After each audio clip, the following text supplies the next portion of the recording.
Matt McGaw here with 330 to go high school football show. I have the privilege of getting to interview Coach David Rach. How are you doing tonight? Doing good, buddy. Just got back from a volleyball game, so we had our pack the gym night, so things are good. All right, so volleyball, how good turnout? Yeah, the gym was packed. They did a good job. The girls won in 3 sets, which was fun. Our guys were in there trying to cheer it up for them, so it was an exciting Perfect. night.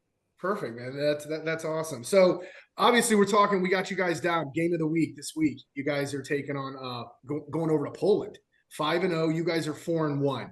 Coach, with where you guys are at right now, is this where you had yourself 6 weeks ago? So if you could jog your memory all the way, I know you're a week to week guy, but I'm Yeah. going to take you back. So where you were 6 weeks ago and where you're at now, how are those? Are they parallel? Where do you see your team at right now?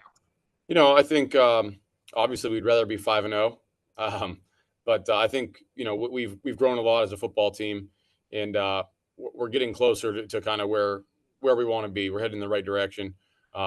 We're a fairly young team, so I think it's taken us some time, and just we're still doing some of the things that young teams do, but one thing that I'm really proud of is just that the kids are finding ways to win games. They haven't all been pretty, but we are improving, and I think they've showed a lot of resiliency, a lot of grit, in winning some close ball games, and that's something we haven't had to do a lot, in the past few years. So you kind of mentioned you guys you take that one loss that you obviously want to be 5-0, 21-7 against a good green team that comes out there. I know everyone, you guys are riding that winning streak. You guys are just coming off fresh off the Division 5 state championship. Everything's kind of moving. You kind of hit that break, and then reality checks in there. But the way you guys have bounced back the last 3 weeks, where was the mindset? What was that message after that game? Because I got to think something was said because you kept that fire either lit or you lit another one.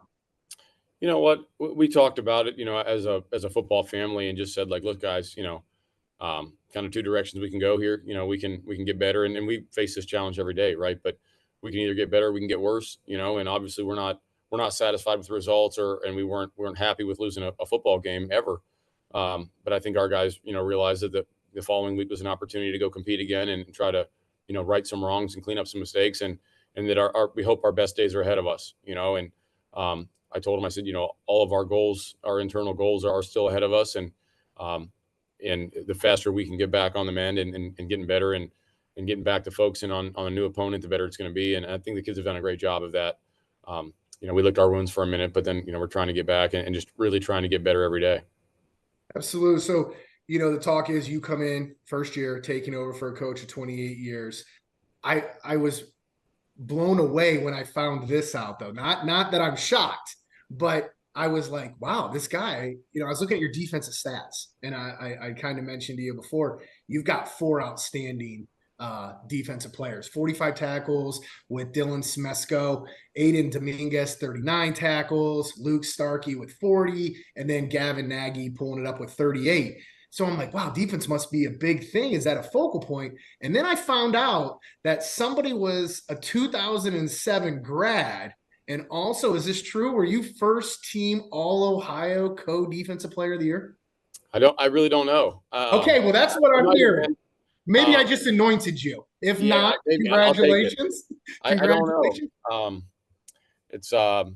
It's one of those deals. I think all of those kids, do a great job, and I think, culturally, defense is something that's really important to us.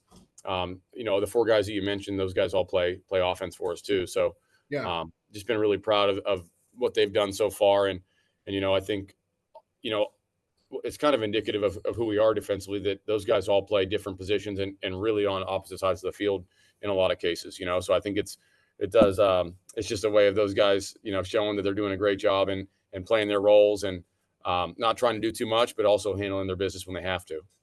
well, definitely the defense I'm just seeing that. And speaking of defense, when you guys head over to play Poland, they're got a little bit of a stout defense going this year. I Yeah, think they absolutely. averaged it out 5.4 points a game.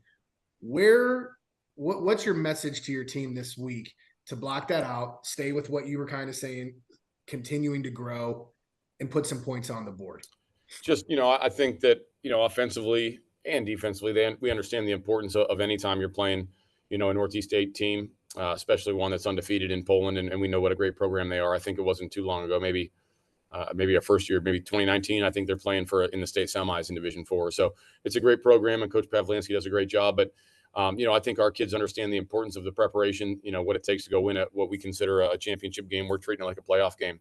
And I think anytime you're in those games against a stout defense, I think you said that 5.4 maybe points a game, but I think they've only given up one score as a varsity this year. I think all the other scores have been on some of the reserves. So I think our kids offensively understand, the importance of protecting the football, and defensively they understand, that we have to really be on our marks defensively in the event that it becomes a low scoring game. We've kind of seen both ends of it over the past couple of years, and shootouts and then some low scoring games. So, I think our kids understand that every play is so important this week. Special teams, field position is going to be a huge part of it. And, I think our kids, understand that against a defense like that, we're going to have to really do the things that we do well and to execute at a high level. They're going to make you earn it, and you're going to have to be physical and finish runs and scrap for first downs. And, the good news is I think our kids enjoy that kind of a challenge. That's awesome, Coach. Yeah, after last year, I think it was 40. You guys got them like 48-0 last year. Yeah. So that obviously there's a message coming with that this week, obviously from Poland. So as you prepare, and I ask these questions, and that's all serious, and I know that you're dialed in, and I, again, appreciate you taking time out. But what about you when you get ready on Friday? What are some of your superstitions? Do you have any that are on game day, maybe game week? I had one coach tell me that he makes his assistant coaches, if they wear shorts the first game, they got to wear them all 10 weeks, which I'll say that every week when I describe this odd question I ask. So anything for you, Coach?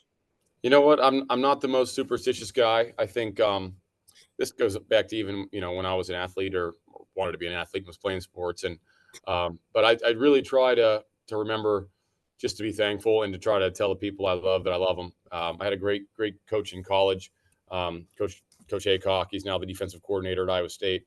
And he used to tell us the night before a game, he would say, you have 24 HRS hours. He said, honesty, respect, and selflessness. And he said, just tell the ones that you love that you flat out love them. So I try to send a text to my wife and my dad, my family, and those kind of people, my mom. Sometimes I get tied up and don't make time for it as much as I should, which I'm not proud of, but just try to really get that stuff off my chest. And then, once that's done with, it's kind of locked in and trying to hang on and find ways to win football games. Perfect. I like that. I like that. I might be stealing that and sending that over to my son. I really there you go. like that. That was good, Coach. Clear the mind, clear the heart. Hey, I feel like we're on Friday Night Lights. Yeah, right. Clear eyes, full hearts. We're getting right after it, man. So, Coach would be proud of you for stealing that one off of NBC show. But regardless, we know you're taking on 4-1, going against 5-0. What would you say to the South Range fan base as they travel over the town, the community? What's the message for this Friday night? And that's my last question, leaving you, Coach. Well, I would tell them that I think they're going to be proud of what of the product we put on the field. They're going to be proud of the way that our kids conduct themselves and the way they compete.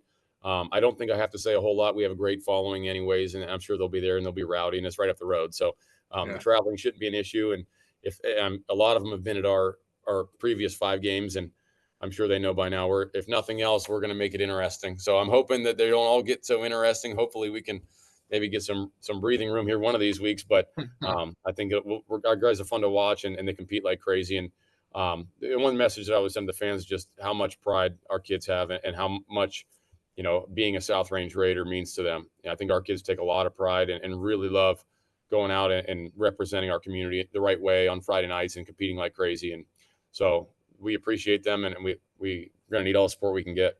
Hey, Coach, that's awesome. I have nothing but respect for that. I love the message. I want to wish you guys the best. Looking forward to seeing the updates and as they come in, and hopefully somewhere down the line, I get to talk to you again, playoff time. Yes, sir. We appreciate you guys. Thank you so much. You guys do a great job. Thank you so much. And you have a great rest of the evening, Coach. Matt McGall again with 3-3-0 to go, high school football coach. David Rach, thanks again. And you have a great evening, Coach. Thank you. Go Raiders. Take care.